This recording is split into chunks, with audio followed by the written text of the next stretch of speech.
What's up, everybody? Welcome back to what I believe is episode 7 of Fantasy Football 101. It could be 8, I don't remember. It's been a weird year. I'm here with co-host Mr. Curtis Broom. What's up? There he is, and unfortunately we couldn't record with Matt today. He's think he's doing some pull ahead and working a lot this week because our boy's getting ready for a Japan trip. Yeah, he's taking a wide Anthony Richardson victory lap. It's taking him a while. A worldwide lap. Yeah. A literal worldwide lap. Oh, God. No, the Anthony Richardson stuff just keeps getting worse. Yeah, man. It's tough. He'll just break out 2 years from now. It's never wrong, just early. It'll be one of those situations. I cannot wait to watch him destroy the Canadian Football League. That's hard. We'll see. We'll see, man. A lot of guys like Anthony started off pretty rough. They didn't start off that rough. I don't know, man. Yeah. Well, either way, good content, fun to monitor. All right, so this week is pretty simple. I titled the episode Between the Deadlines because that's exactly where we're at in the fantasy season. We are right after the NFL trade deadline, and we are coming up on, whether it's this week or next week, some leagues are different, but the fantasy trade deadline. So what we're planning on doing today is first we're going to take 10, maybe 15 minutes, just walk through the last couple of weeks of NFL trades. It was kind of a boring year trade-wise, so there's not too much to talk about. Super boring. Yeah, I had to go 3 weeks back to get something even remotely relevant, I think. So, But we haven't recorded in that long, so it will be kind of catch-up. Mm-hmm. But once we finish that, I think we've both got a handful of trade-for candidates and a handful of trade-away candidates that we're just going to kind of bounce back and forth and see if each other believes us to be correct or incorrect in that. I think between those two segments, we should just talk about the concept of trading in general. Just an open floor. I kind of wanted to do that earlier in the season because now it's kind of rushed because we're coming up on the deadline. But even so, it's important. Yeah, for everybody absolutely. To be familiar with. So, I mean, there's a lot of us probably, speaking for myself as well, in like the 4 and 5, 5 and 4, 2 and 7. 2 and 7. Well, yeah, you can honestly probably take a sigh of relief at 2 and 7. You don't have to pay too much attention to things at that point. I mean, you want to stay in it, but there is like a bit of relief just knowing you're out. It's like, okay, I don't have to stress so much. At 5 and 4, you're still in the thick of it, really scrounging the waiver wire, making plays. Every win counts. So, sometimes making trades just to get you through a week is what you have to do. And, if you're sitting pretty, there's lots of nice buy lows that some of these teams that are fighting probably can't afford to take another week, risk another L. There's a whole psychological aspect to it as well. Trading is a ton of fun. It's one of the best things about fantasy football. And every league's different. Yeah, very much so. You're going to have leagues where everybody's game, everybody likes it. Those are kind of the rare ones, honestly, but some of the more fun ones, in my opinion, because I trade players like Pokemon cards, dude. I live for that crap. But there's leagues where nobody trades. Yep. Honestly, I don't hate that either, because if I know it going into it, it affects how I draft. I mean, I not only try to route out my bye weeks a little more precisely, but I try to look for end-of-season plays. There are bad versions of that, though, because there are leagues where nobody trades except for with 1 or 2 people. I've seen that one before, and that is frustrating. Yep, it can be. Absolutely. And, yeah, well, we'll talk more about that. Let's do the NFL trade deadline first. Sure. That'll be quick. I've got a list of names. I'm just going to rattle them off, and you tell me one at a time if you think they are relevant or not at all. Okay.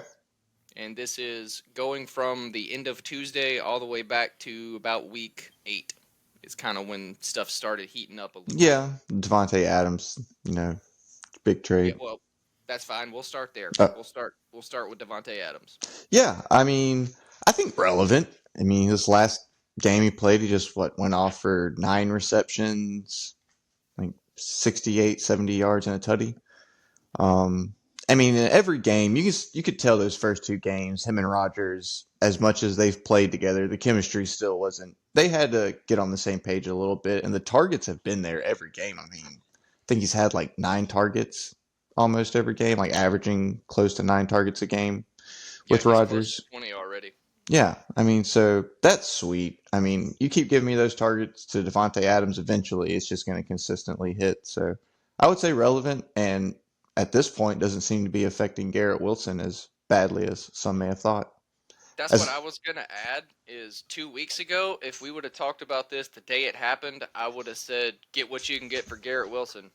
yeah, Don't sell yeah, him for cheap, but he's worth a lot. So get what you can get now." But if anything, he's played better since Devonte Adams has come into town. So yeah, I guess they're just both gonna be there and catching touchdowns, man. I don't. yeah. I hope so. I mean, Yeah. yeah, I hope the Jets still think they have a shot and just rally, couple wins off in a row. I mean, I definitely want those guys to stay relevant. I don't want Devontae Adams to Right. get a hamstring injury next week when they lose and just like all of a sudden sit out the rest of the year. But you know, that's something we can talk about when bringing up some trade targets. All right. Sure. I think this one happened either right before or right after that one, but Amari Cooper went to the Bills. It'll be relevant. Josh Allen is spreading the ball around a lot more than I think any of us would hope for, like our Keon Coleman bags and etc. Dalton Kincaid, RIP. Um, but Amari Cooper's a really good player. We saw what he did with Joe Flacco last year. There's going to be a game where Amari Cooper goes off for 40 points on your bench. So I think he is relevant eventually. He's dealing with a little injury now, so we got to watch that. He's come down a bit for me. Yeah. I'm not gonna lie. Like, most leagues are a little deeper now. Like, most people have worked in at least 2 flex spots. Some have 3 flex spots. So, like, it, if I've got 2 receivers and 2 flex spots, and he's on my team, I don't imagine many lineups I have where he's not in my roster. Mm-hmm. But he's definitely, I think he's faded from a locked and fired wide receiver two, probably into the more hopeful flex consideration. But that's not really a Cooper take so much as it is just a Bills take. Like, when I Mm-hmm. look at the Bills, like, I'm playing Josh Allen every week, but after that, I'm just like, well, James Cook is obviously in your lineup, but the receiving core and even Dalton Kincaid now, I'm just like, I don't know what to do with these guys. Yeah. I really don't. Like, I think if they could run every play, they would. I mean, I'm surprised they don't have Keon Coleman and Kincaid taking handoffs in the backfield. right. But yeah, I mean, he like you said, I think you just have to change expectations. He's going to be a boom bust, flex wide receiver three, which in the right matchups is very valuable. It's like I need 30 points against first place in the league. Here we go, Amari Cooper. So Right. relevant in that regard. Like definitely a startable player in the right matchups. Sure. All right. This next one, I wish we had talked about before Sunday because I would have loved to just hear how either dead on the money or absolutely wrong we would seem to be right now. But Yeah. DeAndre Hopkins to the Kansas City Chiefs. Yeah. Wow. Old D Hop. I mean, obviously super relevant. Dude just went yeah, dude just 9 went for off. 90 and 2 touchdowns. Yeah, yeah. I mean, I've been hearing people saying things like locked in top 12 wide receiver. I mean, certainly optimistic. I don't know if I want to get over my skis and say locked in top 12, but I mean, I think a must start every week until you see something different. I mean, Patrick Mahomes is known to spread the ball around, but I don't think he's ever had a player with the type of hands DeAndre Hopkins has. I don't think he's going to get all of like the Rashi Rice stuff. I don't think DeAndre Hopkins is that athletic anymore to get a lot of yards after the catch, but I mean, shit, if he can just stretch the defense and actually catch the ball inbounds as opposed to Xavier Worthy. Yeah, man, I think it's great stuff. I mean, Patrick Mahomes has been throwing more. So I'd say super relevant, locked in, must play every week. Yeah, he's in my lineup until further Yeah, notice. you know, Or he would be if I had him literally anywhere. yeah, wide receiver two. That sucks. With wide receiver one upside every week.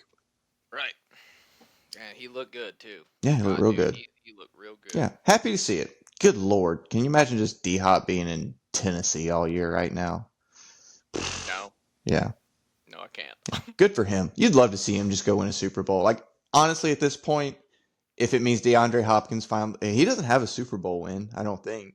I mean, regarded as, am I wrong about that? I mean, he was at the Texans, they never I got don't think one. so. Yeah, Yeah, no, went to I'm the pretty sure he doesn't. Cardinals, they never got one. Oh Tennessee, God. no. But if he gets one, that means the Chiefs pull off a three-peat. I know, which seems pretty scripted at this point, but It does. It yeah. really does. But guys, this is what actually I'm going to stop us right here. This is why we say it's important to at least participate in the concept of trading. All right? DeAndre Hopkins was being drafted hand in hand in like round 9 or 10 right next to Calvin Ridley. Yeah. All right? So you took Calvin Ridley in round 8 or 9 or you waited till around 9, 10. Sometimes even I saw him going in 11 for DeAndre Hopkins and if he gives you 8 or 9 targets from Patrick Mahomes every week from here on out, your 10th round pick might win your league. Yeah, 10th round pick. He was getting scooped up off waiver wires. Dude, DeAndre Oh, Hopkins was getting I'm talking dropped. I'm talking pre-draft though. Like Yeah. that's where his ADP was. He was getting Yeah. dropped. Like you might have got Yeah. him off a waiver wire, and I if you know. did, You congratulations. just woke up to that like 5:30 alert. Kansas City traded for DeAndre Hopkins. Like, Right? there's DeAndre on the wire. I'll Ah, look at take that. him. Look at that. Jesus Christ. Yeah. Yeah. All right. One more receiver. Nope, two more receivers. Mike Williams to the Steelers. Real life NFL relevant, fantasy relevant? No. I mean, I'm not even roster. Like, he was on the wire and I left him on there. Like, I'm not really interested in. Yep, I Yeah. agree. No. No. I think if it does absolutely anything at all for fantasy, it probably gives Russell Wilson another touchdown Yeah. every 3 games. Yeah. Don't think it changes a lot. Me either. Deontay Johnson to the Ravens. Again, real life NFL. I mean, I don't even know that it's real life NFL relevant. I know. I saw his line was over under a reception and a half, which is a crazy line for Deontay Johnson. But I mean, Lamar spreads the ball around a lot. I mean, I'm not starting him. I'm dropping him. I'm gonna put that bomb on the wire for someone else to come scoop up, spin their fab on. And defuse. Yeah. Yeah, I agree. So I would say irrelevant. Good for Lamar, but irrelevant in fantasy. I have concerns with it. I'm in no way excited for the Ravens, and I'm in no way excited for, honestly, not really even Lamar Jackson. I just think it's going to be the occasional touchdown that would have been Rashad Bateman. Disagree with that. Not that it won't have relevance. Deontay Johnson is an amazing receiver. Yeah. He's got great hands. I don't think it really changes what the Ravens are going to try to do very much. It just gives them another ancillary receiver. I think if anything, it has a negative impact for fantasy because it's probably just going to pluck a handful of targets from people like Zay Flowers who have just finally in the last 2 or 3 weeks started doing what we drafted them to do. You know. But I'm not super stressing it. Like I said, they've got so many. It's not that they have so many wide receiver ones there, but they do just have so many people that they spread the ball around to. That I Yeah. just think adding one more is like, all right, whatever. You know, Yeah. I don't disagree. I hate it for my Tez Walker bags. I don't think he's ever going to touch the field. probably not. Probably not. Rookie, Probably not. rookie, rookie wide receiver for the Ravens. To all who don't know, Tez Walker. To all who weren't drafting in May. Yeah. Yeah. Here's a fun one. Jonathan Mingo to the Cowboys. I mean, whatever. Yeah. I mean, good for Mingo for sure. I mean, people out there in dynasty leagues, I'm sure, can That's have a yeah. little excitement, but he's catching balls from Cooper Rush. Yeah, I mean, I think just irrelevant. I don't know. Jerry Jones spazzing out. It's like, we don't have a running back or a quarterback anymore. Let's go get another wide receiver. Let's spend a 4th round pick on Jonathan Mingo. Yeah, I don't know, man. I don't. Yeah, irrelevant. Moving on. Yeah, Yeah. I thought so. I got 3 more names, and I'm going to couple the next 2 together because I do think the only reason they would affect your fantasy team is if you have their running back and you want to handcuff them. And that was Cam Akers to the Vikings and Khalil Herbert to the Bengals. Oh yeah.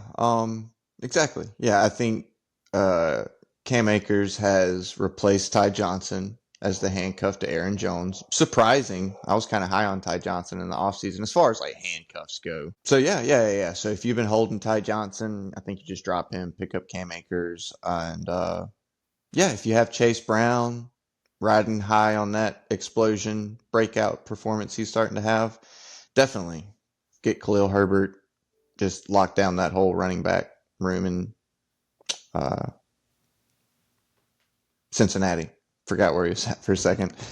But yeah, absolutely. Good little handcuff options. Yeah, I agree. And Mm. you know, I had one league where I tried to hold him because I had Zach Moss. I didn't have Chase Brown, but at the same time, I was like, well, Zach Moss had pretty much become Chase Brown's handcuff at this point anyway. Yeah. So I grabbed him there, but it wasn't even worth it for me to hold him in that league because I had to make room for something else. Oh So, yeah. And it's I, certainly cuffing season. Like it's yeah, sure, time to go get your yeah. handcuffs. There's really only one more name I even want to bring up, and he's a defensive player. But I think of all the defensive players that were moved this year, this one will have probably the most trickle down effect for the rest of the fantasy season, and that is Mr. Marshawn Lattimore, who got traded from the Saints to the Washington Commanders. Yeah. Man, it takes the Commanders who looked like they were about to take a step from just like a good streaming defense to like a legit real NFL life defense. And yeah, Lattimore's a solid addition. So I think, and I think I looked at Washington's schedule. I think they have some good matches coming up. Uh, It's a pretty juicy stretch. I don't remember yeah. exactly who it is. Um, so yeah, I mean, it just makes Washington like a pretty solid defense for all of our leagues out there still playing defenses. With Dan Quinn at that helm, and knowing that the key piece that defense was missing was a lockdown corner, I'm just going to go ahead and make the bold prediction that 3, maybe 4 weeks from now, we're looking at Washington as an undroppable elite defense. I mean, okay, I'm not. perhaps. I'm not saying we're looking at like he been here all year. This would be record breaking. I'm Hmm. just saying like they have a defensive mastermind as a head coach. He doesn't have to worry about the offense. You know, even with a Hmm. rookie quarterback, the OC and Jaden Daniels are just getting the damn thing done. And a cover corner was pretty much the only piece, in my opinion, that they were missing. And Lattimore is that dude. But I think even beyond Washington, it also affects every single team that the Saints are going to play from here on out. Yeah. Because when you're looking at your wide receiver one and you see Marshawn Lattimore sitting across from him, dude, there's been times in the past, I swear to you, well, I don't have to swear to you because I've talked to you about it and you've made fun of me for doing it. I have put Mike Evans on the bench during the Yeah. playoffs, during the fantasy playoffs, because he played up against Marshawn Lattimore, and you know what he did? He got 2 catches for 17 yards. Yeah, I mean, when he gets Like, ejected in the first quarter for sucker punching it's not Lattimore. every week. Yeah. It's just about half of them. Yeah. He's But taken if you Lattimore to the woodshed a few times though. you see my point though, Hmm. there's no more Paulson Adebo. He's out for the season because he broke his leg, and now there's no Marshawn Lattimore in town. Oh yeah. I mean, I Saints are a mean, nothing burger. Like they're just fire up everyone against the Saints, fire up your defenses against the Saints. Like it's bad news bears in New it's Orleans bad. right now. Yeah. It's real bad, and I am gonna have to be watching that every Yeah. Sunday Too bad from you now on. didn't hold on to those season tickets. Too bad. Too bad, Too bad. man. What a Yeah. bummer. I know. Oh, sorry, Dylan. I know, buddy. Just buckle up. It's a long season. Oh. All right. Well, that's pretty much covers the news for the Yeah, I NFL for the mean, last few weeks. hmm So, before we get into our trade for candidates, what do you want to say about trading in general, man? I mean, it's one of the most fun things about fantasy football. Uh, you know, I agree. you, you use it to get out of situations and just build your team. Acquiring if you're winning, able to spend high, acquire elite options to teams that are fighting for playoff spots. Buying, taking the risk of buying low on a player you believe is going to outperform their current situation, or selling high on a player that just popped off. And in my eyes, like I think everyone is for sale to a degree. You know, most people like if there's like certain players like you'd require something too high, but you know if someone's willing to pay just an astronomical amount for a player because they want them, I'm open to selling them. But yeah, my favorite thing honestly is probably just scoping out players underperforming who I'm high on, buying low, you know, and taking players who pop off and selling them high, you know, trying to get King's ransom for elite guys. Like CeeDee Lamb when he dropped 30 points a week ago and had a starting quarterback and was really trying to get rid of him for like two elite pieces, you know, like a piece that's underperforming who you like and something good for CeeDee Lamb. Now his stock has just dropped to nothing. And how fast value of players change on a week to week basis is a Yep. really fun thing about trading. Very stock markety, like it's a lot of fun. Yeah, trading's It cool. can turn quick It too. can turn real quick, man. It can Yeah, turn it real can quick. turn real fast. I can't tell you how many times over the years that I've been in dealings with somebody, and either one of us has been like, "All right, man. Well, I kind of need this guy this week, but I like the trade overall. Let's just push it till next week, and then you got yourself a deal. And then the Yeah. very next week, you're like, "Sorry, bro, I Yeah. ain't doing that. No more. No I more. don't think I'm gonna do that now." Yep. But yes, it's team specific. There are several different kinds of trades. I mean, I guess starting from the top, a 1-for-1 positional trade off. If you're loaded on running back and you reach out to the team who's loaded on receiver, maybe you can just say, "Hey, man, I'll give you this guy. You give me that guy." It's usually never that easy, you know, Yeah. especially with multiple flex spots now, Mm-hmm. because people just look at either recency bias value or what they believe to be season long value. But it's just a complex thing, man. You can start saying, "Hey, man, I'll give you Brian Thomas for Brian Robinson," and then 2 days later, you've got 4 people on your side of the deal and 3 people on his side of the deal, Yeah. fab involved. Mm-hmm. So it's fun, but it's also very complex. Yep. Absolutely. But everybody should be. I'm not going to say everybody should trade. If you absolutely refuse to trade, I'm not telling you you have to. It's a free country. You can do whatever you want. But Yeah. it will make your team better if you learn the concept and just take the plunge every now and then. I know Matt told me he's never trading again because of Brandon Ayuk. So That's tough. I mean, you can't help things like that. It no, it you can't. it happens to You all can't. of us. You trade for a player and they blow their ACL out the next week. That's just the nasty side of fantasy football. Happens to us all.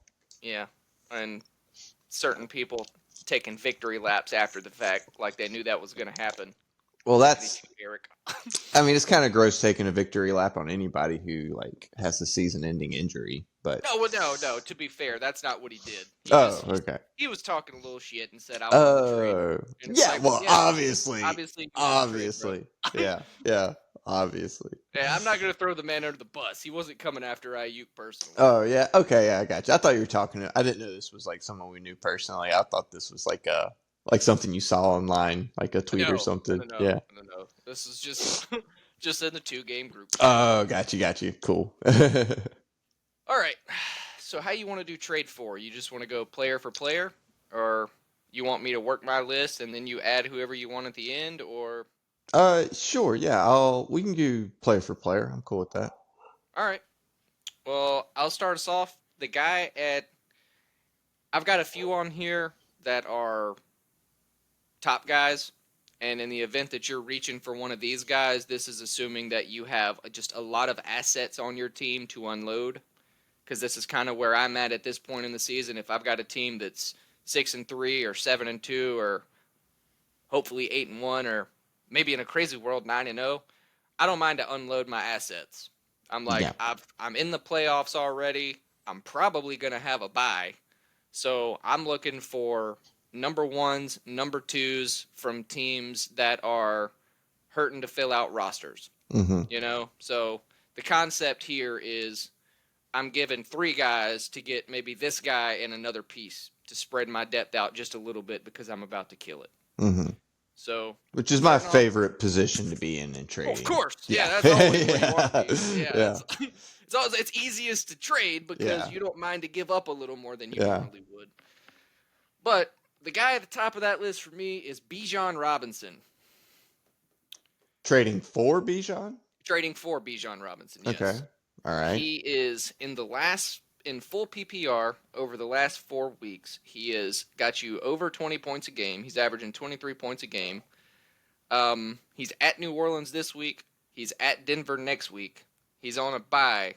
And then how I would sell the trade is if you're looking for a playoff spot at that point, he is home to the Chargers week 13, and then he is at the Vikings week 14. But if he's on your team and you get into the playoffs, he is at the Raiders, he is home to the Giants, and then he is at Washington for the playoff series. Now, we already talked about Washington's defense. Like, sure, it's looking a lot better. And I even said that I think it's going to seem to be elite by the end of the season. But still, it's Bijan Robinson. The Falcons are moving the ball like nobody's business, and he's involved. It's not 60 Bijan, 40 Algier like it has been up until Arthur Smith finally got booted out of town. Bijan's just the dude I want. You know, it's going to be tricky to get him. Like I said, you're going to have to pay an ass load. Yeah. That'd be who I'd going for if I was Yeah. going to pay an ass load. I mean, absolutely. I love Bijan, but more than likely, the teams that have Bijan probably are winning, if they're winning because a large part of Bijan. So, yeah, I mean, in the right situation, though, if you see somebody with Bijan and they're hurting at the flex, absolutely, I'd be willing to, Kareem Hunt, Jaden Reed, you know, you know, Kareem Hunt and Najee Harris, and I'd even put a little extra in there, a Chase Brown and a wide receiver. You're not using someone like that who just popped off, but I mean, you probably have to do like a 3-for-1, and maybe they throw in a handcuff for you or something like that with Bijan, like a 3-for-2, and like the piece with Bijan is basically a nothing burger, just it's just some bad depth, I guess. But yeah, I mean, I love Bijan. He looks great right now. If you can acquire him, I'd be willing to overpay if you can afford it. For sure. Yeah. For me, it's on another running back, but Brees Hall. I mean, right now he's got in half PPR 2 weeks with sub double digit points. I mean, this is a guy people spend a first round pick on. Garrett Wilson and Devontae Adams are catching touchdowns and going off. It's is people are down on Brees Hall right now, and he has one of the best run funnel schedules coming up. I mean, he's got nothing but run funnel defenses. And since the coaching change, he's been getting all the work. They're like, there's no more of this Braylon Allen coming in 30 to 40% of snaps. And I mean, he's right about that. Yeah, I mean, Brees Hall's an elite talent. You see it every week. Like, he's going to have huge breakaway 80-yard touchdowns. He's going to have 10 receptions in a game at some point. He's an elite talent that I think you don't have to spend a lot on like you would on a Bijan right now. He's just dropped 4 20-point games in a row. Like, I think you could probably go acquire Brees Hall for, Tyrone Tracy and another piece for Brees Hall. Tyrone Tracy and Jawan Jennings, or Tyrone Tracy and a strong flex play and a starting running back two will probably get you Brees Hall. In not all leagues, some people that got Brees Hall are like, no, I'm not doing it. But I'd be willing to like pay up a little bit. I'm not buying high on Brees Hall because you don't have to right now. He's not performing like a player worth spending up on. And those are really like the kind of players I like targeting there. So I would definitely say if you can go get Brees Hall on the low to medium, it's a great buy. Okay. Breaking news. Sorry, the Panthers have agreed to terms with Chuba Hubbard on a 4-year deal. Whoa, big news. So, guess I'm just dropping Jonathan Brooks. No. No. I mean, in Dynasty, your Jonathan Brooks backs suck, but whatever. I mean, they're just gonna We kind of saw something like this coming, yeah. man. I mean, Not 4 years. no. I thought they were gonna kind of showcase him to put him in the free market, for him next year. but that's good. I mean, dude, he's been performing. I mean, he's a top 10 running back right now. I know. Now, Oh, I know. spoiler alert, I was going to bring him up, but Okay. yeah. Well, go Um, ahead. oh, I well, mean, yeah. we I, kind of rolled into it, so yeah, I was going to say, I think Chuba Hubbard's honestly a pretty good buy low, even though he's rattled off. Like I said, he's a top 10 running back, but maybe not now with this news, but people, I mean, Jonathan Brooks is getting activated, coming back. I don't think you'd have to spend top 10 running back prices to get Chuba Hubbard because he's also like, he doesn't have the name or draft capital of a Brees Hall, James Cook, a Bijan, Joe Mixon, but he is certainly right now ranked right in between James Cook and Joe Mixon. I mean, the Jonathan Brooks thing, like, I wouldn't go spending a ton on Chuba, but I mean, Jonathan Brooks coming back is a thing, but I think he's going to certainly be eased in. It's really a long term buy as a concern. Like, what's Chuba Hubbard's role going to look like in the fantasy playoffs? But I think he's a great player. Like, if you're kind of like struggling to like make some move, like if you're struggling like 4-5, 5-4, and you're having to come up with some wins and you have weaker flex plays, I think Chuba Hubbard's like a good guy to take like one of your like if you're trying to split a big player into two, like you have CeeDee Lamb right now, like if you could get Chuba Hubbard and Jaden Reed or something like that, a Chuba Hubbard and a uh, you know a Puka Nakua who just got. I don't know if you could get that, but if you could, something like that. I mean, CeeDee Lamb still has a big name. Current situation's flaky, but something like that. I think Chuba Hubbard's a really juicy, a two players for your one player kind of running back. and this is also like the exact week, if I'm not mistaken, that last year CD Lamb started his whole "if I'm on your team, you're going to win the championship" run. He, So yeah, he did have Dak now, Prescott for that run. situation's different. Yeah. Don't get me wrong. I'm just saying it could be a selling point. All Yeah. right. It could be. All right. My next one's going to be Malik Neighbors. We saw what he did to kick the year off. He had 35 catches in 4 games. hmm I said 35 catches. I didn't say 35 targets. Nope. He had 35 catches in 4 games, and then he had the brutal concussion, which made him miss games against two of the bottom 5 pass defenses in the league, Seattle and Cincinnati. And then he came back to Philly, and then at Pittsburgh, and then Washington. He was eased back in. He did not do what he did for the first 4 weeks. As a matter of fact, his lowest score was week 1 of those first 4 with a 12 in full point PPR. And since his return, the last 3 games, his highest score is a 14. Um, People who have him probably still remember those first 4 weeks, but they are also probably a little less attached because you didn't just get the immediate back in my lineup return that you were looking for. But they do have a week 11 bye.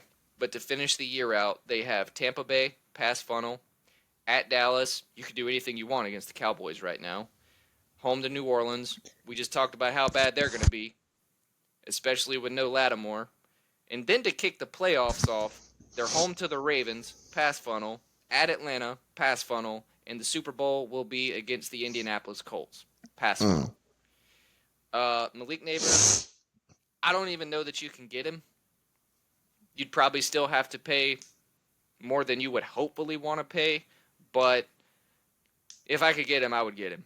Just because it doesn't really matter who they're playing. The Giants are going to be down, and the way that they're going to beat all these teams, if they're going to beat any of them, is going to be by throwing the ball. And I don't know, man. He just seems like he's all systems go from here on out if you can survive that week 11 bye. Yeah, I agree on that. In PPR leagues, especially, and Sure. half PPR in standard, I don't know, but most leagues are at least half PPR at this point. I'd still go by him, like Chris said, 34 receptions. That's pretty wild in his first couple games. And yeah, the only thing, like, I think the touchdown upside will be limited just due to the Sure. offensive situation, but certainly. And I think you can actually go get Malik Neighbors right now. I think, he If missed you two. can, this is the time. Yeah. Yeah, he missed 2 games with a concussion. He's been a little lackluster since coming back. The Giants just look bad. Some people might be there like, man, I don't know. If somebody be coming here and give me, who's someone you'd give up for Neighbors right now that's kind of overperforming? Would you try to get him for like a JSN and a Chuba? Like, would you offer that for Malik Neighbors? 1,000%. Yeah, there you go. I Yeah, mean, I, yeah, I I yeah, think yeah. that deal gets done. I mean, if Because like someone, it's very situational. So like if putting Chuba off my team means I don't have a running back too, then I probably can't do it. But if I'm only losing one startable asset and giving up somebody off my bench with very high upside, 1,000%. yeah, Like yeah, yeah, I think that deal gets done. Yeah, I mean, I think you could, you know, all right. So what would you trade like straight up? Would you give Drake London for Neighbors straight up? Drake London dealing with an injury this week. probably, probably, I Okay. would. It wouldn't be an auto smash. I would have to go in and look at schedules and strength of schedule and you got to put all the variables into it. But if I'm just trying to pick one of those two guys that I think for the rest of the season is going to be better in full point PPR, I'd probably trade London for Neighbors Yeah, because I absolutely. just think Neighbors will be. Mm-hmm. All right. Yeah. I mean, I like it. I like going to get Neighbors for sure.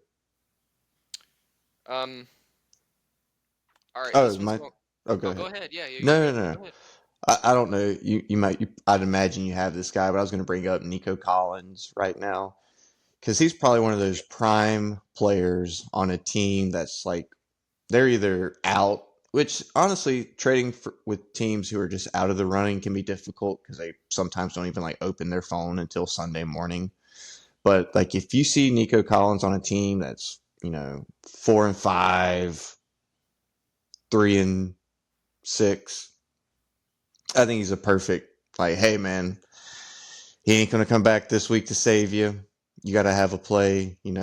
Here's whatever player that's wide receiver two that's getting it done for Nico. Like if you're a winning team, Nico's a perfect go get right now. Is he not coming back this week? I mean, it's pretty. He hasn't come back to practice yet. They haven't actually activated him off IR. He's cleared all tests. Like I'm So, praying so because probably not. I'm kind of hoping he does it for one more week yeah. See, because I know you need him to. I'm in the camp. I'm one of those 5-4, 4-5 teams that need him to come back pretty bad right now. Who So if he honest? doesn't come back to flip this, oh, I'm sorry. Finish that thought. I didn't mean Who to cut you off. who I was gonna say? So I mean, like honestly, if someone came to me with a pretty juicy offer for Nico, I'd have to entertain it with the current situation. Probably. I mean, I'm so attached to like I just know Nico's. I mean, he's a top 5 wide receiver when he comes back, more than likely. So I'm Right. pretty stout on just letting that kind of talent go. But If he gets ruled out today, what's your line?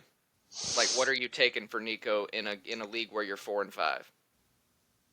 Just if somebody said, "Here's pick a receiver," I'll give you any receiver in the NFL.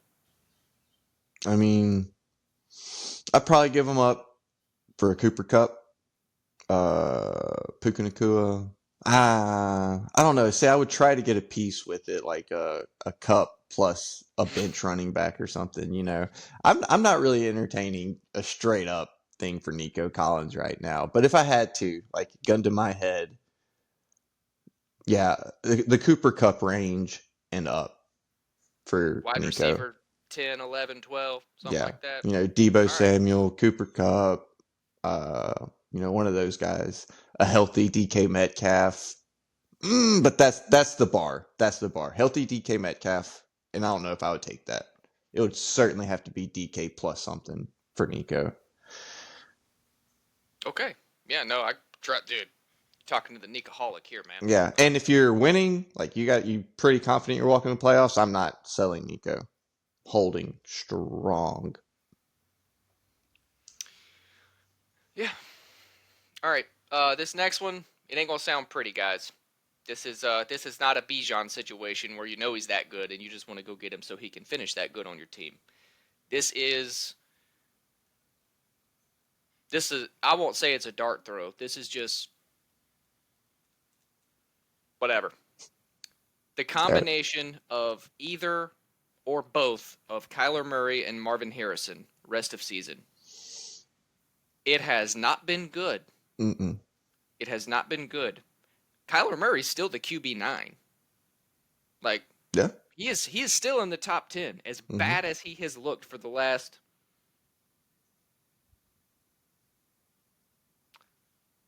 8 games.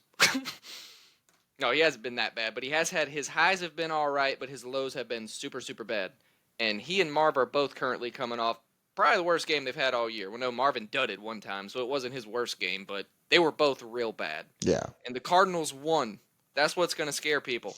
The Cardinals won, and neither one of them did anything. But they're on a bye next week. I just keep finding these week 11 bye guys. I guess I'm just taking a multi L on that week. Hey. But to finish out the year, they are at Seattle. They are at Minnesota. You can't run on Minnesota, so it can't just be the James Conner show. They're both going to have to perform. Then they're home to Seattle. And then for the playoffs, they're hosting the Patriots, they're at the Panthers, and then they're at the Rams. And everybody can throw on the Rams. You can't run on the Rams either. It's kind of like the Vikings. Mm-hmm. You got to airmail it on them. So they're as cheap as they're going to be for the rest of the season, not to mention the deadline's coming up either this week or the next week. But if you pull up their schedule on fantasy, the first 10 weeks are red. And then after that, it's green and yellow. Like, their hardest game, the Cardinals statistically have the easiest strength of schedule for the rest of the season. That's nice. It is. Yeah. And, Bijan, Malik, those are going to be hard to go grab. I'm willing to do it because I would pay pretty much whatever you wanted if I could afford to off of my team. Kyler Murray and Marvin Harrison, either or both, they're probably not that expensive right now. Probably not. I mean, yeah.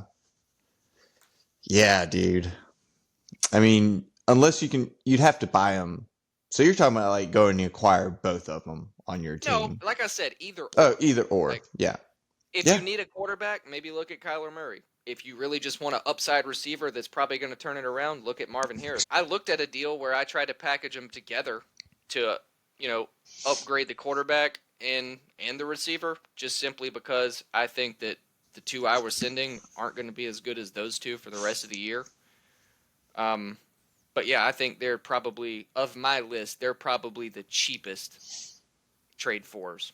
Yeah. That I think are going to be very impactful from here on out. Yeah, absolutely. I mean, Marvin Harrison Jr., especially, I can't imagine he's expensive right now on the market. I mean, yeah, a couple depth pieces can probably acquire Marvin Harrison Jr. for you.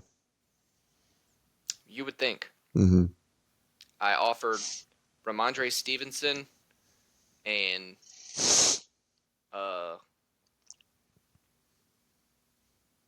Quentin Johnston, I think, for Marvin Harrison and like a handcuff running back. Like not even a good handcuff. There it is. And something. I'm like, man, just that alone, I was thinking pretty greedy. And then we threw in an and. It seemed pretty greedy with Ramondre. The dude's RB2 was Austin Eckler.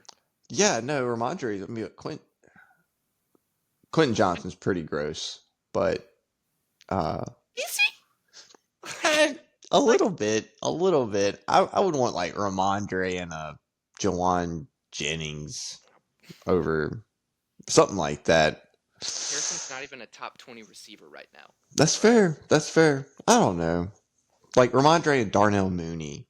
Like Quentin Johnston's just so unexciting. There were two offers. One was Johnston and the other one was somebody better than Johnston. Oh, okay. But still, I was countered with Marvin Harrison and that backup handcuff running back for Joe Mixon. Oh, of course. So I'll give you Khalil Herbert and MHJ for Joe Mixon. For a top 5 running back. Yeah, no thank you. Yeah. No. Regardless. Who you got? Oh, back on me. I'm going to visit back to the wide receiver pool. And I would love to go buy low on CeeDee Lamb right now. I mean, come on. This is where trading really, like, you're looking at an elite talent in CeeDee Lamb, consensus number one overall pick for a lot of people, myself included, who is in a panic chamber situation. I mean, we are Jodie Foster panic room right now with CeeDee Lamb. It's scary. We got Cooper Rush coming in, Dak, who, like, yesterday you could presume, like, man, buy low on CD, Dak will be back in 4 weeks. Hamstrings torn off the bone. Dak's probably not going to be back for at least 6 weeks, so that's super scary. But we're talking about buying high on or buying low on Malik Neighbors, who, I mean, I don't think Cooper Rush is as good as Daniel Jones. I don't think he's going to be too much worse. Probably can't be much worse. Cooper Yeah. Rush is going to get CeeDee Lamb the ball. Like, you're going to see stat lines of 9 receptions on 15 targets type of shit for CeeDee Lamb with Some Cooper Gardner Rush. Minshew, Devontae Adams kind of shit. Yeah.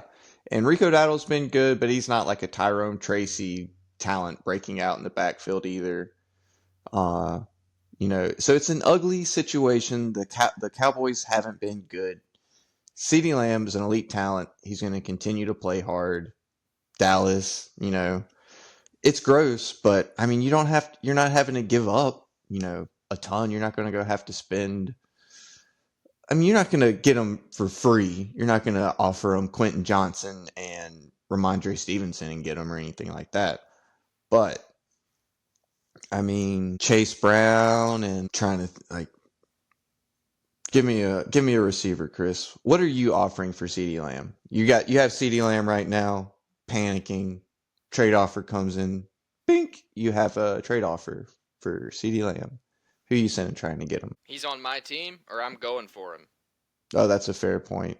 Yeah, what are you selling CeeDee Lamb for, I guess? Yeah, we'll start there. Because he's at the top of my trade away candidate list. Yeah, so. I know he is. All right, so yeah, let's go into both of them. Give me your take on trading away CeeDee Lamb.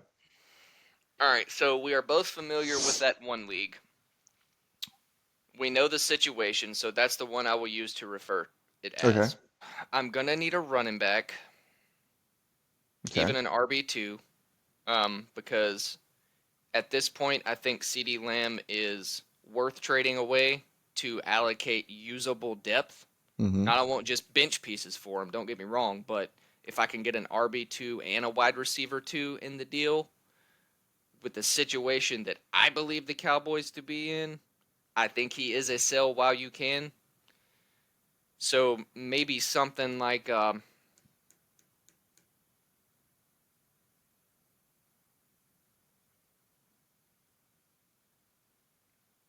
I don't even know. It's like I would have to hear the offer to see if I would do it or not. I think the Ramondre line is going to be the line for my running back spot, but that's going to elevate the receiver.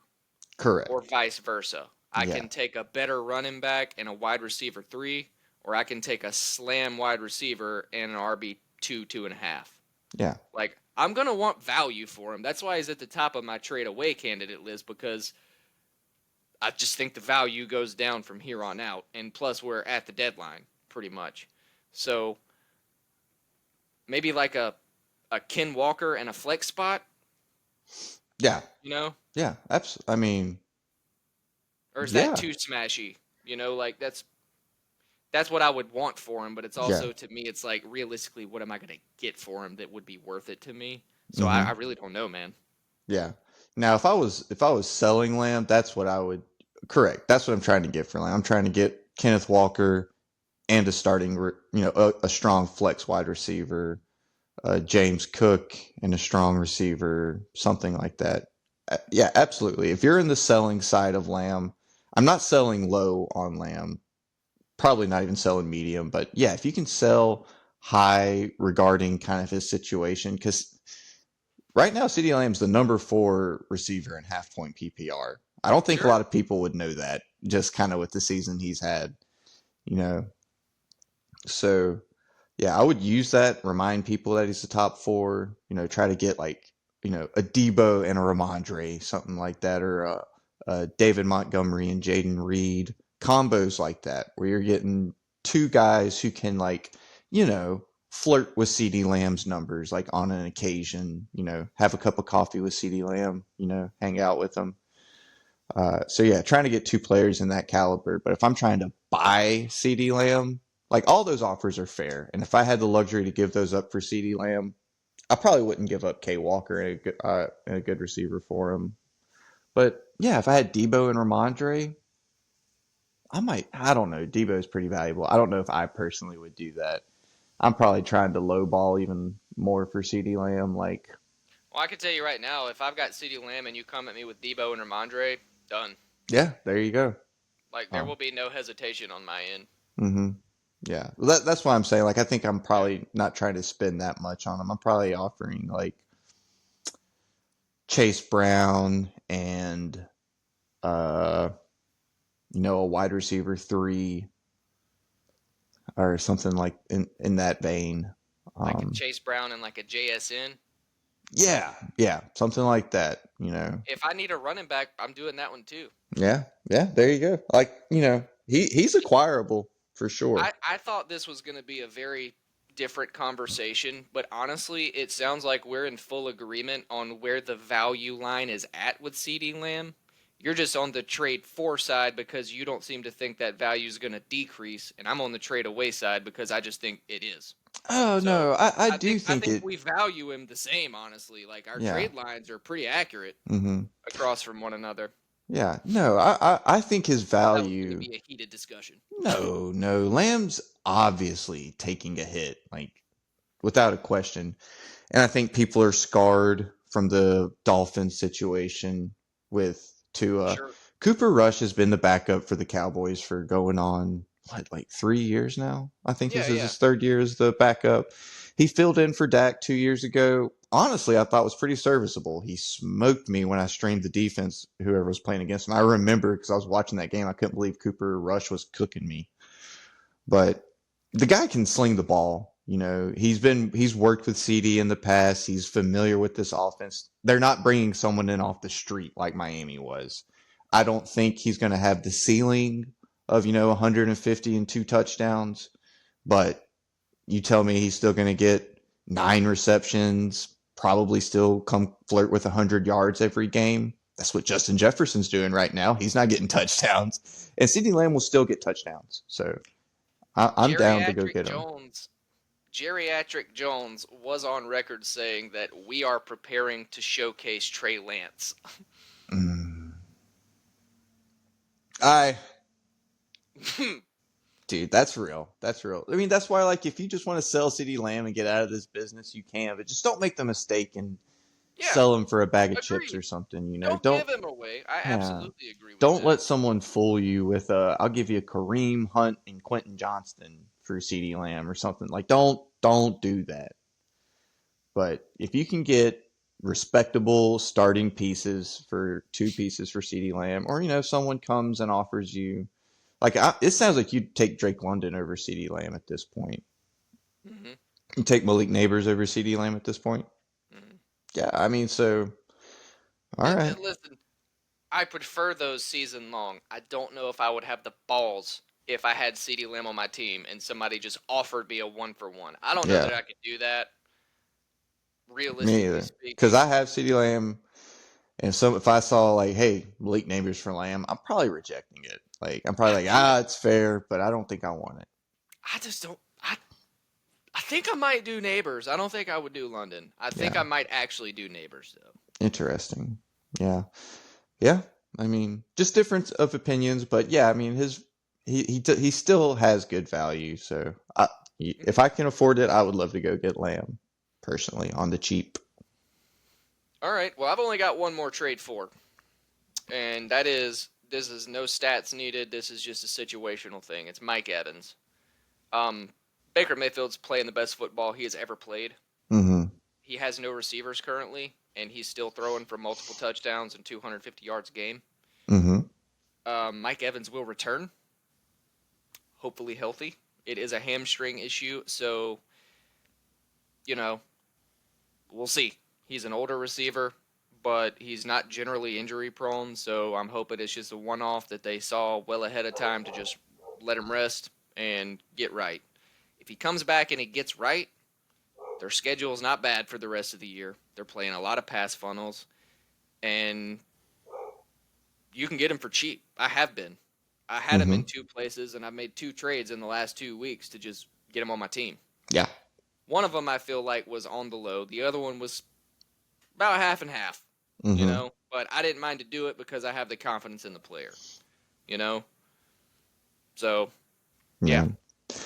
Yeah. I recently acquired Mike Evans as well, and it was a tough spot for me. I actually traded away Neighbors for David Montgomery and Mike Evans, but I was in a situation where I was about to start Ezekiel Elliott until he didn't even go on the plane ride with the team. So it was kind of a sure.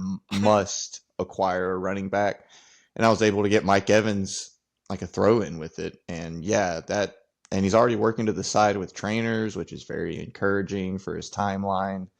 And you're right. His playoff schedule looks incredible. And there's no Chris Godwin. Chris Godwin's not coming back. Right. The Should have said answer is that. going to be Mike Evans, and your man Baker Mayfield's playing lights out. It's gonna And be Mike Evans and Kate Otten. yeah, and honestly, the Bucks feel like they should be 7-2 right now. They do. Their team, the coaching, everything looks good, and I'm not really worried about them, like because their division is so bad. They have to just compete with Atlanta at this point to try to get into the playoffs. So yeah, I like going to get Mike Evans for sure. All right. Well, rolling into our tradeaways. I'm not gonna get into CD Lamb because we wrapped him together. Mm-hmm. That was a cool combo. Yep. Um, I'm gonna start with Kareem Hunt. Yeah. Um, Love that. from a fantasy perspective, it's been serviceable. It hasn't looked great on the field. It looked wonderful for 1 week and then pretty good the second week, and then it's pretty much just looked like Nick Chubb ever Mm-hmm. since then. It's been 3 to 3.5 yards, falling face first, and getting into the end zone, which is fine. But Isaiah Pacheco is not out for the season. He is out for probably 3 more weeks at the most. So, yeah, right before the deadline, if I could get Kareem Hunt off my team, I'm trying to. Yes. Same. Same. Same. Same. Trade away players are tough. uh, Because sometimes you lose, you yeah. know? Yeah. Exactly. Um, man, I was like a player like DeAndre Hopkins kind of comes to mind, but like if I could trade DeAndre Hopkins away for CeeDee Lamb right now, I would do that.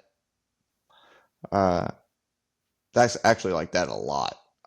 So yeah, I would say Yeah, yeah, DeAndre probably do that Hopkins too. off the big game. Yeah, if you can go buy, a Lamb, a Neighbors, one of these guys, Drake London, who's dealing with the injury, maybe his guy's concerned, Nico Collins. If I can go get Nico Collins for DeAndre Hopkins, doing it immediately. Yeah, Yeah. 1000%. Yeah. Well, I mean, and there's teams that are hurting right now that saw that. It's just like, they're here in top 12 locked in receivers. Like, all right, deal. I'll do it. Maybe you have to throw in a depth piece with them to get, those guys, but I bet it's not much to get them. I bet you don't have to do too much more with DeAndre Hopkins to go get those guys. So, yeah. Uh, all right. I was gonna roll into Javante Williams next, just because Sean Payton seems to want to get Estime more involved. But I Hmm. was looking at what he's done and who he's got coming up, and it's gonna be hard to sell Javante It Williams. is, So man. If you didn't do it yeah, off that Saints yeah, game, I don't think you should can have get done it it off done. Should that. have done it off that, man. Should have done off that. So Yep. all right, you're not gonna like these, man. But hear me out. I don't hate the players, and I don't Okay. hate the situations. It's just my last three tradeaways are nothing more than they're worth everything right now. And I think that if you're in this situation where you have the depth to cover them, you can get more of a return. Okay. So the first one's George Kittle. He's the tight end one, I Hmm. believe. I'm pretty sure Yeah, he's yeah, got to yeah. be. I He could be is. That's wrong. with the bye week too. Um, he has been the red zone answer for the last like 7 weeks for the 49ers. Um, and he's awesome. Everybody knows George Kittle. Everybody loves George Kittle. I don't know Hmm. George Kittle personally, and I think I might love the man personally. He just seems like that good of a dude. But the 49ers are coming off of their bye week. They are healthy, minus Brandon Ayuk. They're going to be in catch-up mode, which will help him retain some of the targets. But he will never be worth more than what he is right now. Hmm. So what I'm saying is I'm not trying to sell Kittle by any stretch of the imagination because it does feel good knowing on your team there is just a tight end that you never have to fuck with. He's in there, you know he's in there. Hmm. But we don't know what the 49ers are going to look like at 100%. I'm not saying they will be. McCaffrey's still a mystery. But we just don't know. So, like, the tight end landscape has kind of leveled off a little bit in comparison to what I would even consider the wide receiver landscape. Like, we seem to be struggling to find usable receivers more than usable tight ends now. If there's a team that's still rolling out like Pat Fryermuth because they missed everybody, and you've got somebody like Njoku or Kate Otten on your bench, and they come at you for George Kittle and offer you the house, I have no problem selling it. Yeah, I mean, like that's one of those situations. Like I said, I think, I mean, everybody's got a price. Like, Right. someone comes at you with a haul. I mean, just because you love a guy, don't be blind to just insane value. It's just like, all right, like if you're just clearly smashing in this trade and the guy's just doing it because he can or whatever. I mean, yeah, I'm, especially like if you have multiple holes and trading away George Kittle can fill them, and you're having to just maybe stream or get a good but not as, just a lesser than George Kittle tight end on the deal. I'm very open to doing something like that. Yeah, bold, but I like it. It was hard to say, man. Yeah, man, George Kittle's is. my guy. Yeah, because you're finally getting like consistency with it too. That's always Right. been Kittle's thing, man. So When I yeah, think I think that is what triggered the initial thought when I was trying to put this list together is we've been getting consistency with it, but we have not had Christian McCaffrey on the field. So there is a chance that McCaffrey is just McCaffrey again, and Kittle kind of doesn't revert. Like he's even when he wasn't catching 10 balls every game, he was yeah. still pretty damn good. Well, But that's a good segue into my guy. If you're done on Kittle, I didn't mean to cut you off there. no, that was it. Yeah, I'm selling Christian McCaffrey, buddy. Believe you me.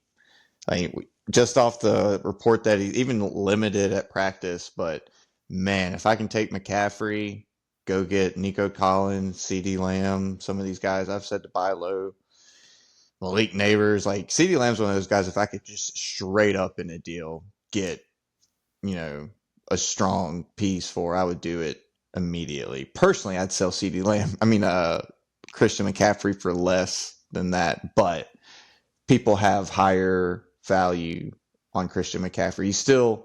People have been waiting. I mean, people are excited. People love Christian McCaffrey. Remember what he did last year? I think you can sell him for a lot. I've heard of some pretty wild trades for McCaffrey right now. So, what are your thoughts on that? I don't have I have neither the mental or testicular fortitude to even try to go down the road of selling McCaffrey at this point. Like I Yeah, have him in 2 leagues, and in 1 league, it doesn't really matter. Like I'm not gonna get anything for him that's gonna help me any more than what he could potentially do. So in that league, I'm kind of in the situation where it's like I just have to hope he's better, yeah, and then I have to go on a historic run. But yeah. in Well, the go ahead. I was just gonna say in the other spot that I've got him, it's a keeper league. Hmm. So I'm not opposed to selling him outright in the keeper league, but you want draft capital return on an investment like that. So it's kind of an all or nothing situation there too, where I just need to let him come back and showcase that he's still got it before he's really a table marker for me. Because I don't think I'm getting anybody that's going to return that draft value in a trade right now. You don't think so? I really don't. I mean, Yeah. it might be worth shopping around. If you hear this and you're in the keeper league and you're interested in Christian McCaffrey, send me offers so that I can see what he's worth to the general public. Yeah. I mean, I bet you there's leagues out there you could get a Nico, you could get a one of these guys on buy like a DK Metcalf. I mean, if I could get DK Metcalf straight up for Christian McCaffrey, I would. I mean, it might come to back to bite me in the ass. He might come out there this week, drop Uh, 3 tutties, look like yeah, himself, see, and everybody's like, "Whoopsie daisy." yeah, I'm not doing. That's the difference. Like, I'm not doing it for DK. Yeah, I'd do it for Nico. I just don't think he's gonna have it, man. But I mean, I'm not a doctor, I don't know. I mean, I just hear chronic bilateral Achilles tendonitis, and I don't think I don't see top 5 running back coming in the near future. But like the Jordan Mason manager, if you're not the Jordan Mason manager having Christian McCaffrey, if he's been relying on Jordan Mason, I think you could probably target that league mate and sell Christian McCaffrey for a pretty penny to him. Probably. Yeah. That I hadn't considered. All right, I don't feel good saying this one out loud. It's really just a hunch thing. David Montgomery. Oh, that sucks. I just traded for him. I don't think he's bad. I think he's Mm-hmm. going to be just fine for the rest of the year. But I do think the Lions are going to get to a point in complacency where they have just dominated so many people that there will probably be a snap count reflection later in the season. I don't know how early that's going to come. But again, the whole Sonic and Knuckles thing, killing the world on social media right now, watching the Lions just hang 40 on people every single week. The value is not going up from here. Like, it's worth everything that it's gonna be worth, and he is still in a committee with Jahmyr Gibbs, albeit a very efficient committee. But I'm just, again, to me, he's on the table if I need to spread depth around, because Jahmyr Gibbs does still seem to be the home run guy. And again, I'm not trying to get rid of him, but if somebody says, hey, I need a running back, and my team is stacked at running back, David Montgomery is probably the piece that I'm going to choose to try to deal with because he's worth the most, and that's where I'm going to get the most return. Yeah. I hear you. Yeah. I mean, he's got great value right now. I mean, he's he's a great piece to put in a deal to go get one of those Brees Hall, Bijans, one of those elite workhorse guys. Right. That's a good example. Like, Mm-hmm. if somebody has Bijan and I have David Montgomery and they don't have any receivers left, like, tell me, if you've got Bijan, would you take David Montgomery and JSN? No. All right. David Montgomery and, well, I'll take David Montgomery and Cooper Kupp and above oh, for see, Bijan. that's a little Yeah, reach. yeah, exactly. That's what I'm saying. Like, you're not getting Bijan, bro. I mean, Oh, all unless right. there's someone who just doesn't value him. But yeah, Do you value Bijan or Brees Hall more? I Or are would, they literally the same? they're pretty much the same. But I'll say Bijan because I think the offense is clicking a little better.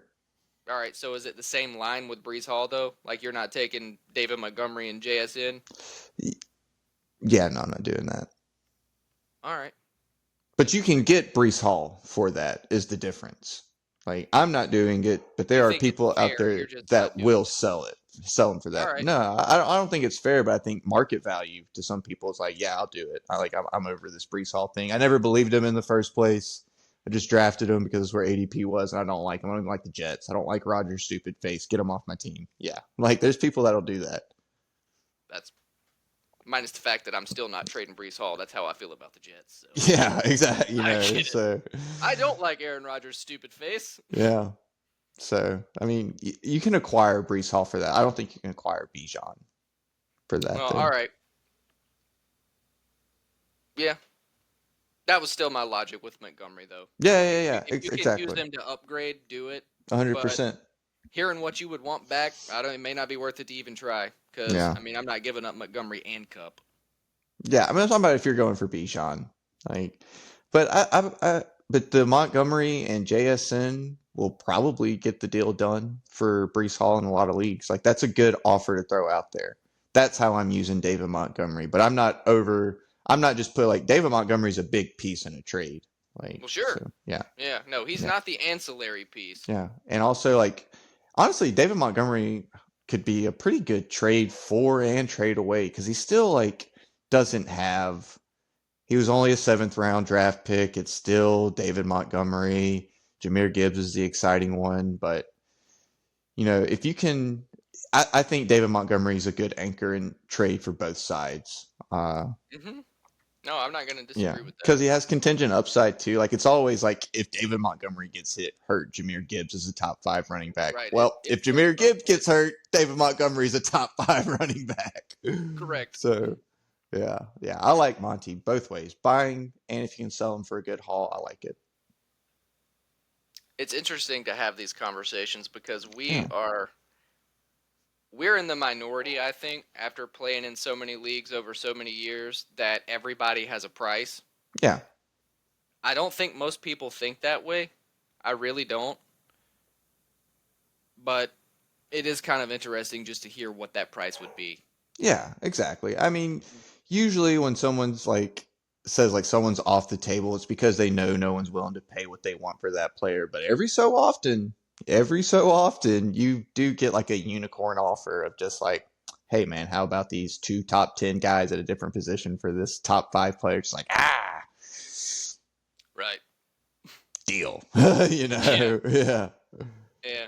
Deal. yeah. Did you have anybody else on that list? No, no, nobody else on that list. Tradeaways are a little harder to Trade pin down. tradeaways are a little tougher.